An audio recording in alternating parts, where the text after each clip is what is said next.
Washing powder Nirma, washing powder Nirma, washing machine, কালো ঢোকান সাদা হয়ে বেরিয়ে আসবে। গতকাল সোমবার মাননীয়ার দিন ছিল। কেন বলছি মাননীয়ার দিন ছিল? কারণ সোমবার কোচবিহারে একটি নির্বাচনী জনসভায় অংশগ্রহণ করেছিলেন মাননীয়া, আর সেখান থেকেই পুরোপুরি তুলোধনা করলেন কিন্তু বিরোধী দল ভারতীয় জনতা পার্টিকে। কোচবিহারের এই জনসভা থেকে একাধিক অভিযোগ এনেছেন তিনি বিজেপি দলের বিরুদ্ধে। সেই অভিযোগগুলি আজকে আমি আপনাদের সঙ্গে শেয়ার করব এবং আপনারা কমেন্ট করে জানাবেন যে এই অভিযোগগুলো, অর্থাৎ মাননীয়া করা এই অভিযোগগুলো যথাযথ কিনা। পাশাপাশি কী কী অভিযোগ করেছেন সেই ভিডিওটি আপনাদেরকে এই প্রতিবেদনে আমি আপনাদেরকে দেখাবো।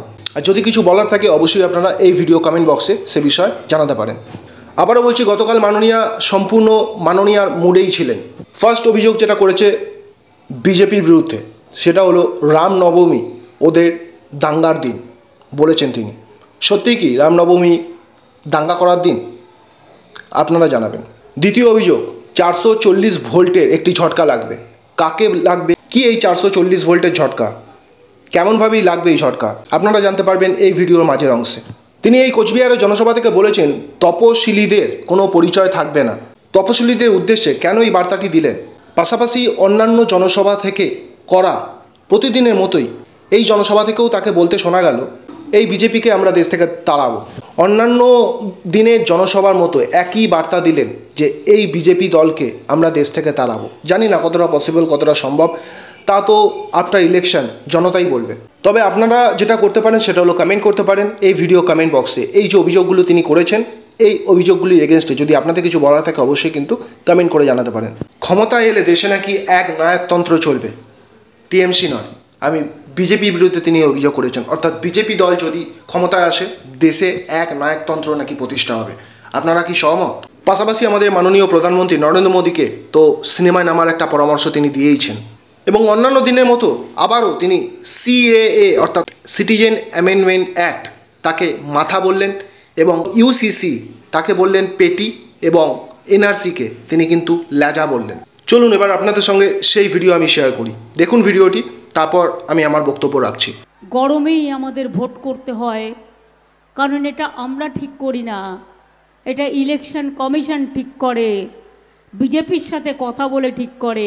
আপনার পার্টি সবচেয়ে বড় ডাকাতের দল, মাফিয়ার দল, গুন্ডাদের দল, অলিগড়ি মে চোর হ্যায়, বিজেপি চোর হ্যায়। বলেছিলাম মাছের মাথাটা হচ্ছে ক্যা আর লেজাটা হচ্ছে এনআরসি আর মধ্যেখানে পেটিটা হচ্ছে ইউনিফর্ম সিভিল কোড।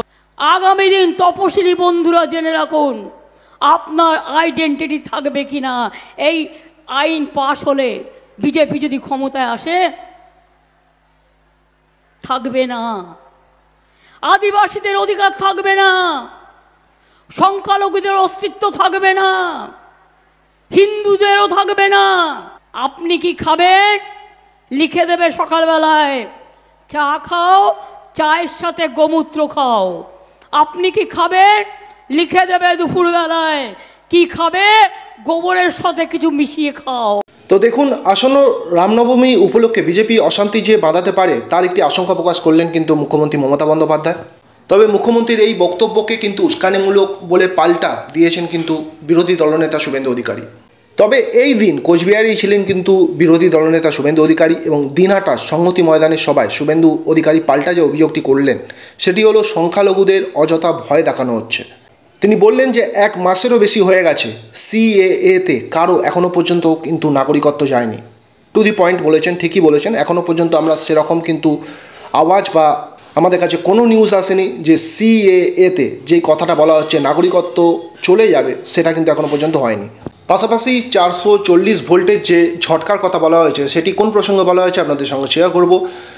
গতকালের এই জনসভা থেকে মাননীয়া যেটা কনফিডেন্স পেয়েছে, বিশ্বাস বেড়েছে যে এই জনসভায় যেভাবে জনতা তার পাশে ছিলেন, অর্থাৎ জনতার উপস্থিতির সংখ্যা তিনি বলতে চেয়েছেন, তাতে তিনি বুঝেছেন যে এই দুটি কেন্দ্র থেকে অর্থাৎ আলিপুর ও কোচবিহার থেকে সাধারণ মানুষ তৃণমূল কংগ্রেসকেই ভোট দেবে, বিজেপিকে নয়। এবং এই দুটি কেন্দ্র থেকে বিজেপিকে 440-এ ঝটকা দিতে চলেছে কিন্তু সাধারণ মানুষ।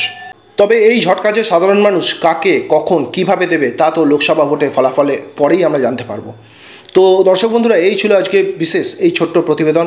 যদি ভালো লাগে অবশ্যই লাইক, শেয়ার, সাবস্ক্রাইব করে আমাদের পাশে থাকবেন। আর এরকমই আপডেট পাওয়ার জন্য আমাদের Bengal job with study YouTube চ্যানেলকে সাবস্ক্রাইব করে আমাদের পাশে থাকুন। আর যদি কিছু বলবার থাকে অবশ্যই কিন্তু ভিডিও কমেন্ট বক্সে আপনার গুরুত্বপূর্ণ মতামতটি জানাতে ভুলবেন না। ভালো থাকবেন আপনারা, সুস্থ থাকবেন। নমস্কার।